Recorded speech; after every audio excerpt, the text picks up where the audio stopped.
Hey guys, ready to make some soap. I am so excited to make soap today. There are days where I'm like, I've got this project, I need to get it done. It just, because of the long cure time, you have to always be working. And sometimes it's more of a pleasure, and sometimes it's just work. And today, I am so ready to make soap.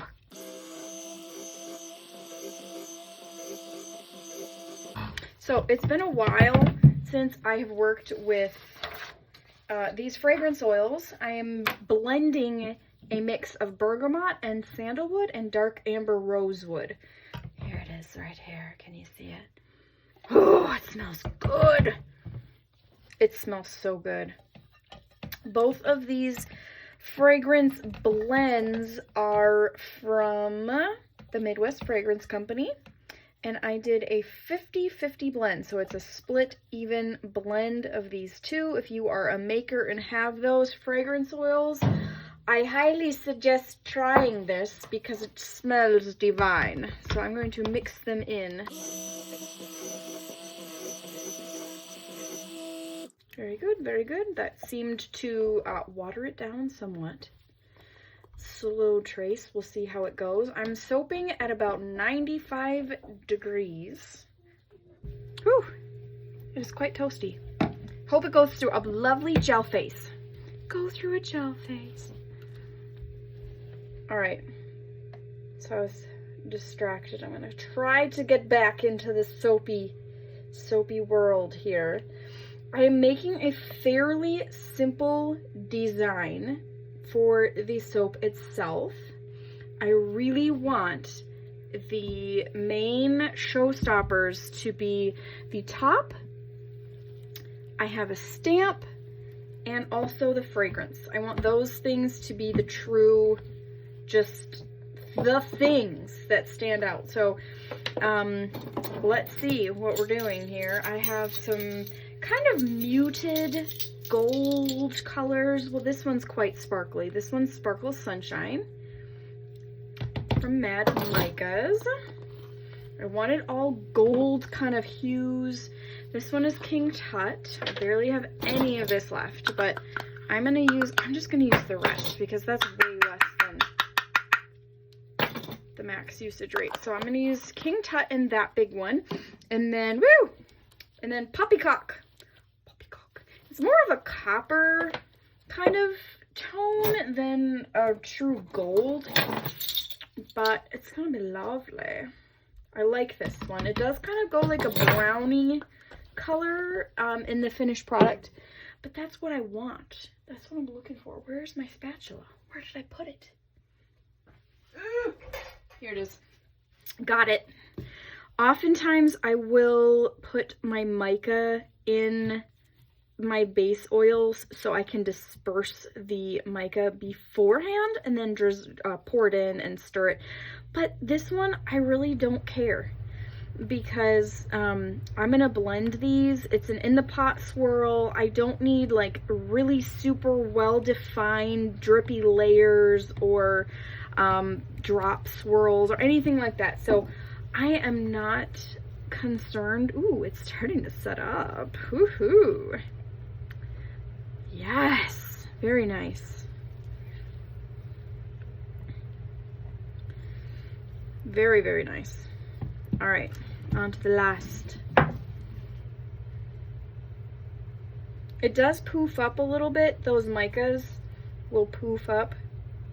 So I kind of try to like drown them first and then swirl or stir harder so it doesn't like, you know, all come out. And then I will stick blend a little bit, but these are basically ready to pour.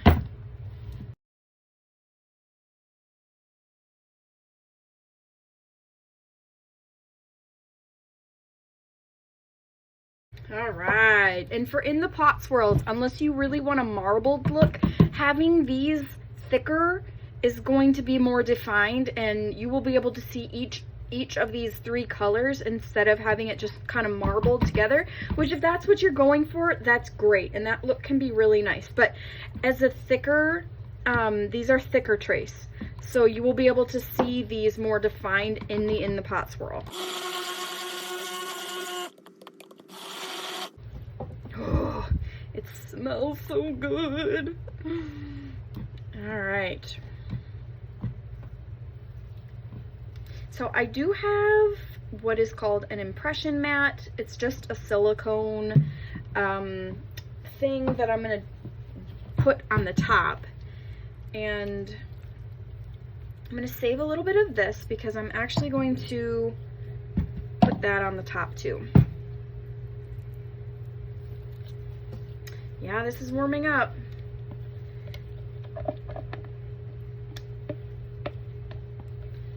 To get every little thing out that I can. Whew. All right, so here we go.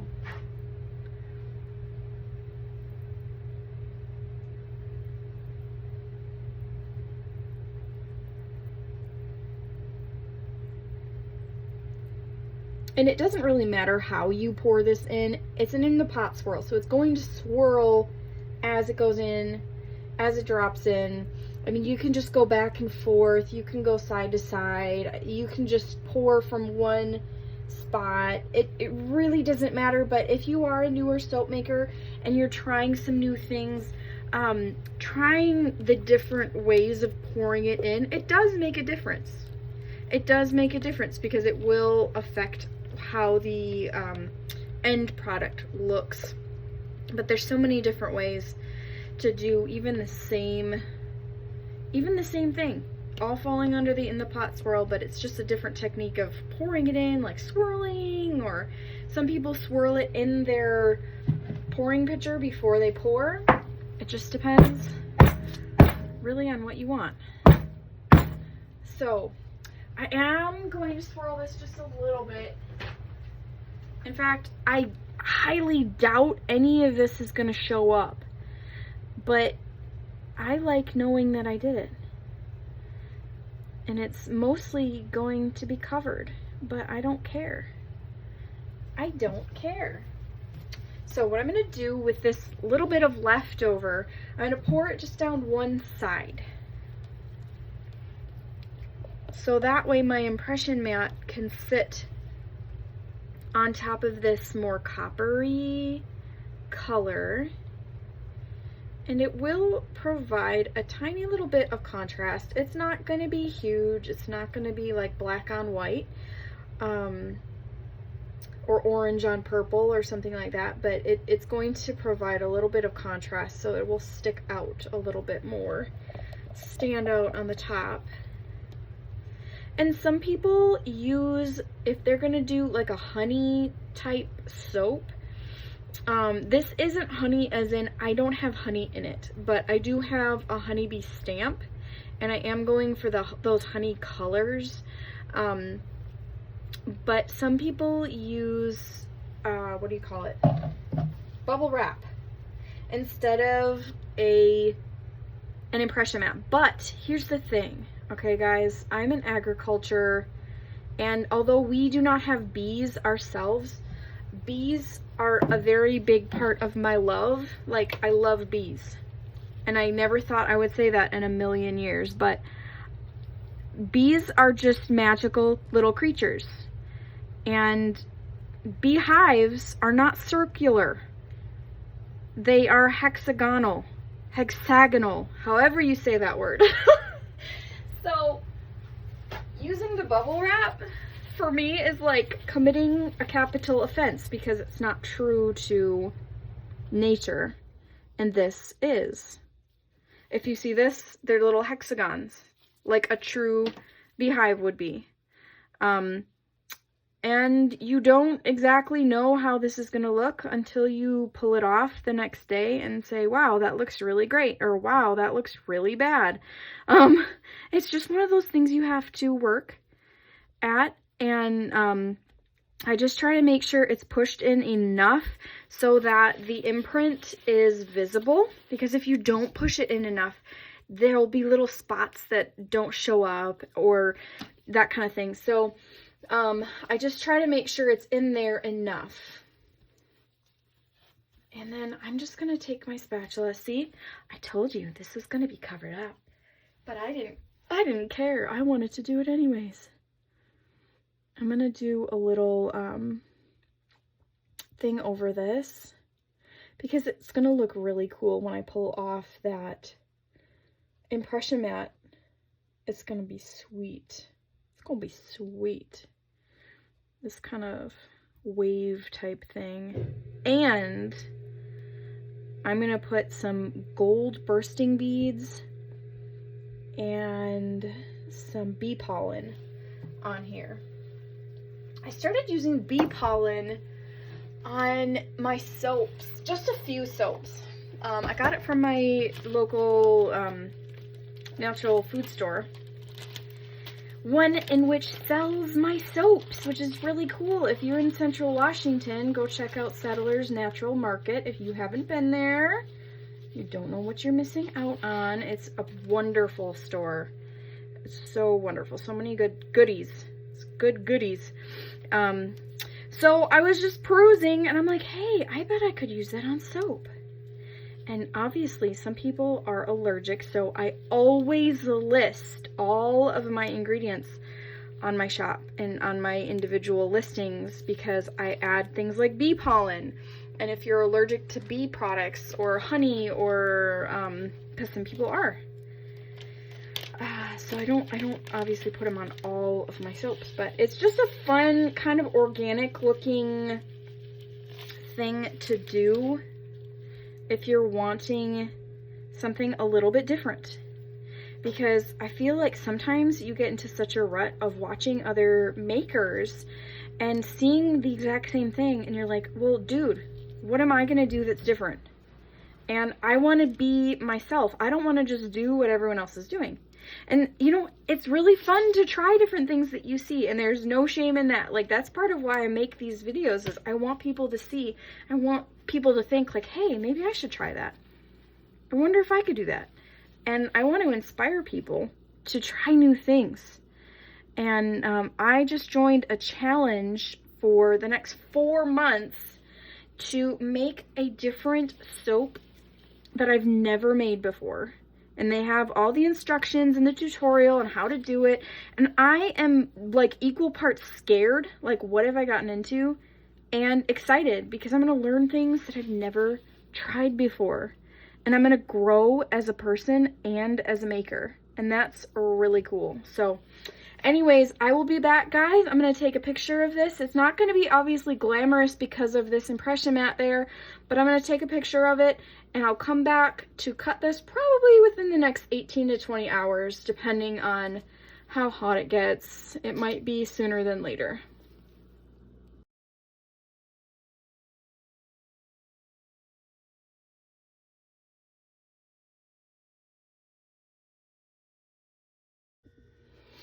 Hey guys,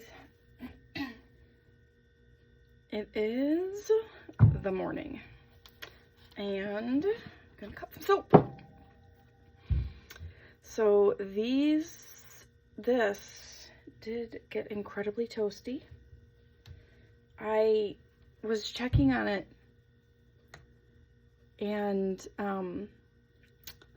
it got to at least 121 degrees for its gel phase, which is marvelous. It did crack a little bit on the top, and that is a question that I get a lot from new soap makers, is my soap is heating up and it cracked on the top and I'm scared, is it still safe to use? Yes, it is. It's just, it went through a toasty gel phase. You can see very tiny little cracks in there. It's just the heat needing a place to escape, and it escapes out of the top. So typically you can like squish that back together if you wanted to. I don't, because it doesn't hurt anything. There's nothing chemically wrong with it. It just got hot. And there is such a thing as a soap volcano. That is when it gets too hot and it just starts basically erupting, which is kind of creepy, but it does happen. It does happen. It's only happened to me a couple of times, and it's never not scary. So you're dealing with very hot stuff. You just kind of stay out of the way and make sure no one's gonna get hurt. This smells incredible. I mean, I thought it smelled incredible last night, but it smells so good. I've done so many different honey soaps or honey themed soaps, and it was fun to do one that was not scented with honey because it still works. I love that. There's very subtle glimmer, shimmer. It's really pretty. And the impression mat, it worked perfectly. It's great. It's beautiful. And you can see that really subtle difference in color from where I poured the one color and then the difference from the other side. So yeah. I am going to stamp these and bevel them. Oh, that's so pretty. I don't know if you can see that in the light. The glimmer. Alright, on to stamping and beveling. Okay, so well that was an adventure. I started filming it and then I was like, no, we're not doing this. The soap is very, very, very hard. So it's really hard to stamp, especially with a great big stamp like this. So I really had to pound it, and I'm like, if I do that, even if I, like, yeah, the camera was shaking. Like, we're not gonna film this. So the stamp turned out really beautifully. It covers the entire front of the soap. So now I'm just stamping with my business stamp, and this I got on Amazon. There were very, very few options for customizing. If you want like a custom stamp with your logo on it or an image on it, my suggestion is go to Etsy. And there are so many shops that do custom stamp making. So yeah, but this one I really wanted a very specific, very, very simple thing, and I didn't want to spend an arm and a leg. And you get what you pay for. And I got something very, very simple, and I knew I was getting that. That's what I wanted. But if you're wanting something super fancy, yeah, like I said, Etsy is going to probably be your best bet for that, for a custom stamp. But this is exactly what I wanted. I just wanted something that I could stamp on the side and have my name, not even in a specific font, but just have my name on it. I think you could choose from like 5 fonts, and this is what I wanted. So there's my business stamp. There's the stamp on the front, very subtle. I did put a little mica on there. There you go. So now I'm going to bevel.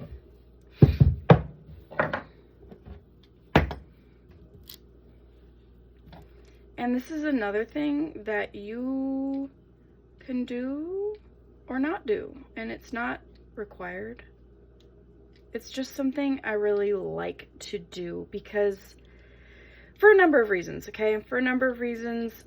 Number one, it's hard to use a brand new bar of soap. It just is.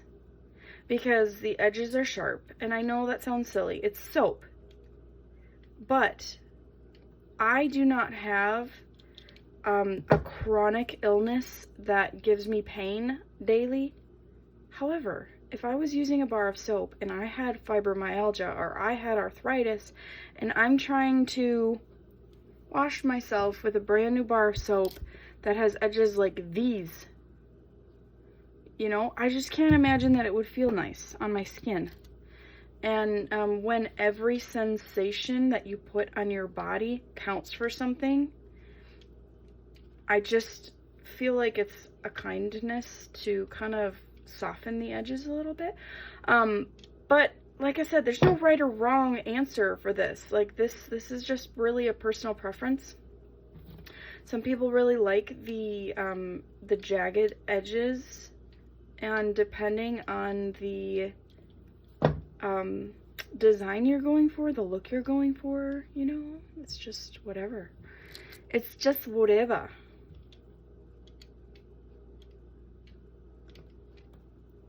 And you can do a more defined bevel, like if you want a deeper bevel, it looks really stunning like that, like if you have a deeper bevel. But it can just be a tiny little scrape off the top too of the surface of the soap. And the harder you push on your this thing, veggie peeler, the deeper it'll go in there. And there are beveling tools that you can get as well, but I started with this. I'm happy with this. I like the look that this gives, and yeah, I'm content with it. So I really have not wanted to branch out. I just love this. Alright guys, well I'll take some fancy photos for you and I will insert those here. Thank you for coming along. If you are not subscribed to my channel, please subscribe if you'd like to, if this is content you'd like to see, so you can follow along on my journey. I have made 300, I think this is batch number 325 that I have made of cold process soap. But I am always learning. I see it as a journey. It's not something like, oh, I'm there, I've arrived. There's so many things to learn, and I really appreciate people that have wanted to come along with this journey with me. It's an exciting one. So hope you guys have a good day, and I'll talk to you in the next video.